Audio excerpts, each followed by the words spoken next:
Okay, welcome everybody. AES 2024, Wednesday, we're on the floor. And we're supposed to be on the floor with that guy, Frank Filippetti, okay, who at the last minute, wait a second, you don't look like Frank. No, don't look like Frank. Okay, but anyway, he's a good-looking man, though. He's a really good-looking man. Frank took ill yesterday and just can't make it. So Chuck, who needs no introduction, I'm going to let him do the introducing, agreed to take over. And of course, Frank and Chuck and a few others are members of the METAlliance. Frank, thanks. Chuck, thanks for sitting in for Frank. Well, you're welcome, John. So since we couldn't get a picture of you really quick, there you are over there. So let's tell us about yourself for a few minutes. Well, first off, let me just thank you for being a new pro partner, our latest pro partner with the METAlliance. I really appreciate it. Thank you. Yeah, this is, well, you're welcome. It took 6 months to get the picture. I know. It's a hard thing. That's an interesting story because the METAlliance, which I've been following since you started, basically has manufacturers in them. And I think it was conceived, among other things, as a way to promote high-level audio and specifically endorse or work with manufacturers who are consistent with your goals. We do not sell products, as you know. We've been offered many times the opportunity to sell products and align ourselves. We try to stay agnostic with products. We have our favorite products, and we have some products that are not our favorite products. And in talking to Elliot Shiner once, I said, well, why couldn't a 55-year design firm that's using all these products be part of your mission? And Elliot said, I don't know why not, and the next thing you know, we're here. It did take 6 months to get the picture, so thank you. Okay, and even then, some people are still missing, but anyway. Well, wrangling us is kind of a hard thing to do, but our goal is the same as yours, is high quality, and so that was our goal with METAlliance, is to try and, we came up with this certification process to say, this is something that we use. We all unanimously agree that it's great. It has to be unanimous, right? Yeah, it has to be unanimous. And when the opportunity to have you come on board, we all immediately agreed, yeah, that's a good thing. So we're honored. Yeah. So talk a little. Let's stay on the METAlliance, because I know I'll lead into. I know there was an event at the Ridgefield Theater, which I couldn't make but know about it. And tell us about that. And I'm hearing rumors that maybe that's going to become something bigger. Is that something you can discuss? Well, perhaps maybe in theory, but METAlliance is made up of George Massenburg, Frank Filippetti, myself, Elliot Shiner, Sylvia Massey, Jimmy Douglas, and Nico Bolas, in no particular order. It's just how I thought of them. Yeah. All people who've been around the industry have, what we thought of as like people that do quality work and care about quality work. Originally, it started out with Phil Ramone, Ed Cherney, and Al Schmidt. And after they unfortunately have passed away, we expanded with Jimmy, Nico, and Sylvia. You got some big shoes to fill there. Yeah, you can't replace. No, you can't replace them. No, but at any rate, trying to stay relevant. And there's a great group of people. We have weekly Zoom meetings and discuss, things that we're doing. But just the seven of you, not all the manufacturers. No, it's just the seven of us. Are there meetings with the entire endorsement community? We have done different events where different members that are pro partners have come in and contributed to the event to help us put it on. Yeah, at schools, or like our last one was at Blackbird Studios in Nashville, but we've done them at Power Station, Capitol. So we look forward to participating in those. Oh, great. Assisting. Yeah, so they're great events, and we have a weekend where we work with students and pro, people who are working in the pro industry. It's kind of across the board. anyhow, it's like an unbelievable learning experience just each weekend hearing George Massenburg go on about something, or you know what? Good luck. Yeah. So well, that's METAlliance, and you started out by talking about the storytellers. We did storyteller in Richfield, Connecticut. Elliot lives nearby, and so there was a theater there that they do. You know, it was about We worked on that theater. Yeah, beautiful theater. Anyhow, they invited us to come do this event where, you know, we've all, you know, I mean, I don't know, if you look at the Grammys, it's like 65 Grammys that we've accumulated between us, and That's not including nominations. right. Oh no, that's wins. So you know, there's a lot of experience in that group and a lot of stories, and that's what we just basically each individually told 2 stories, and got the crowd was just like into it all the way, and nobody. Yeah, we did a little Q&A afterwards, but nobody ever left. We went over time about an hour, and then afterwards we had people just like, it was really a thrill to do. So Elliot's been kind of spearheading the idea of maybe doing like a stay at a theater for like a month. Something a little more. Well, We look forward to that. yeah, so it looks like that's a real potential. We've got a lot of interest in it. So I'm going to go to the next slide there. Well, again, this is Frank's credits, but they could be your credits too. Talk a little bit about your. I assume you have a home studio where Well, I do. where you work. Yeah, So what does that look like? Okay, so I'm a Nashville producer engineer. I, for the longest time, kind of worked within sort of a group of engineers mostly for MCA and Jimmy Bowen and all, Tony Brown. Eventually, I got out of that world and became a complete independent, working with all sorts of different people, notably like Mark Knopfler, Peter Frampton, George Strait, blah, blah, blah. So busy, and I was doing a lot of 5/1 mixing. At one point, I decided I really need to have a studio that I can just like walk in and start mixing in 5/1 rather than initially this was, I spoke with the people at Soundstage, and they said, well, why don't you take Backstage Studios? So for, I think, 14 years, I had my own professional studio. And in Soundstage Studios. So, and then Soundstage was bought by Black River. Now it's Black River at Soundstage Studios or whatever. So I was bought out, but they asked me to stick around and help them with their studios. So I helped them redesign Front Stage Studios and what was Ronnie Millsap's studio. And they said, if you're patient, we'll let you do, what you envision in your mind. And so that's Backstage Studios. And we've completely tore it down to the ground. There's only about... Now? I had that until about 4 years ago. I could never get in my own room. It was so booked all the time. It's probably, I would say, of the most popular studios in Nashville is Blackbird Studios and that room at Soundstage. I mean, it's just booked all the time. And right about the same time, Peter Frampton asked me to start producing some records with him. So he had his own studio in another area of Nashville, and that's where I kind of end up working when I need a real studio with a console and all the outboard gear. At home, my room is really just an immersive room, and I'm mixing in the box. Very much like Jimmy's studio. Yeah, but it sounds fantastic. Ronald Trent over there, he was over with the guys from Sony, and they did the VME profile of my room, and he came in and listened to some of his stuff that he's done, and he goes, man, this is the best room I've ever been in, other than mine, of course. Right now, 2024, what's your process? Is it to use, let's just call it, as Chris Stone would have called it, a mothership studio, possibly in another location where an artist is, and then do all the mixing in your home studio, or will you do everything in your home studio? What about mastering? What's your process now? So I'm still a little bit old school in that respect. I mean, I really like.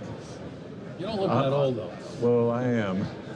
I just lucky the hair hadn't changed, you know. But at any rate, You told me you could watch me for 6 hours. I can some days. At any rate, so you know, I particularly love going into a studio and creating music with a room full of musicians and feeling that interaction between all the different musicians. We call that a traditional recording. Yeah, traditional recording. And that still happens every day in Nashville, unlike anywhere else, Will really. you go out of Nashville if you have to? Yeah, well, yeah, sure. But that's still the way I like to record. You know, I mean, it's all that interactivity between everybody that just gets, it's like greater than the individual, you know, that sum of all the different people's input.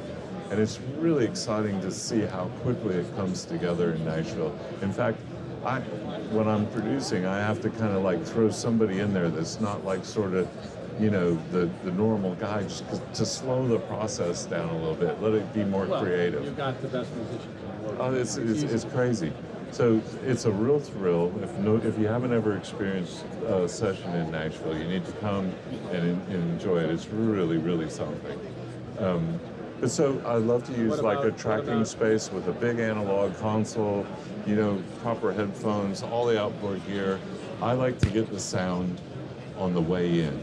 Are you going to tape or right to Pro Tools? Right to digital? Yeah, I'm a Nuendo user. I don't care if it's Pro Tools, whatever, you know, I mean, it doesn't. Not tape, no more tape. No, you can't hardly get good tape anymore. You know, it's a real struggle to find like a good batch of tape. And so, you know, I had so many issues with it that, you know, we just decided to kind of move on. What about mixing? Will you stay in that studio or now you go home? Well, just beyond, as long as you brought up tape. I mean, I particularly like working in a higher resolution than like 44.1 or 48K. I mean, 96K to me is minimum for high resolution. And 96K seems to be facilitated all the plugins you'd ever want with, you know, a processor these days, you know, computers and drives. It's not anything that you should get away from it. It's just mind-blowing to me. I still get projects at 44.1 or 48K, and I go, wow. I mean, but at any rate, now we can move on. So yeah, I mean, I'll track and I'll get like the sound that I'm looking for on the way in. If I want transformers, I'll use Neves or whatever and get that sound. And I like the recording medium to be transparent. So I don't need a converter to do something. I want it to be transparent. And then once it's digital, my philosophy now is that I stay digital and I'm mixing in the box. And my room at home, I'm just really, really comfortable. I've got daylight. And so you'll take every project home? I'll take it home. And I'll do like the vocal comping, tuning, all the stuff that you need to do, and then mixing. I do not want to master my own material. I want somebody else's opinion, you know, and they're going to hear things that I might have missed. So you're going to go to their place. Yeah. You're going to choose your person. Is there a mastering engineer of choice? Or? Well, for the longest time, I always worked with Bob Ludwig. So Bob, you know, I just had this comfort level, and you know, you're doing a long list of people. Well, exactly. I mean, and that's it. You know, it's like I think of and I've had a mastering engineer say this to me, that most of their work is therapy, really. Like making everybody feel like, yeah, it's okay, it sounds good. So anyhow, yeah, I've been working with Bob, and he kind of came out of retirement to do the last George Strait album that I did. Yeah, but he still got his facility for the moment, and selected projects he'll work on them. You are one of the selected projects. But most of what I've been doing lately has been immersive. So, and Bob didn't want to get into immersive. It's part of why he decided to retire. So I've been using Michael Romanowski or Gavin Larson lately. You know. So let's talk about your immersive work. Yeah. We've got two more subjects.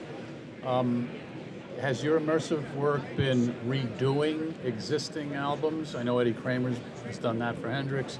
I think George did Alicia's, et cetera, or are these projects from scratch that have been conceived in immersive, or both? Well, I mean, there's a fair bit of immersive work being done that is catalog work. Catalog work. And so, yeah, since over my career, I've done a lot of work with George Strait. I mean, I kind of started, I think it was like his 4th album in, and he's got like 37 albums he's done. So Redoing his album. So we're working through his catalog. I think I've done 5 so far, but we'd also just did a new album. And so, you know, with that in mind, I did a lot of additional ambient miking and everything to try and get a good immersive space when I was doing the recording, and then translate that to a new product.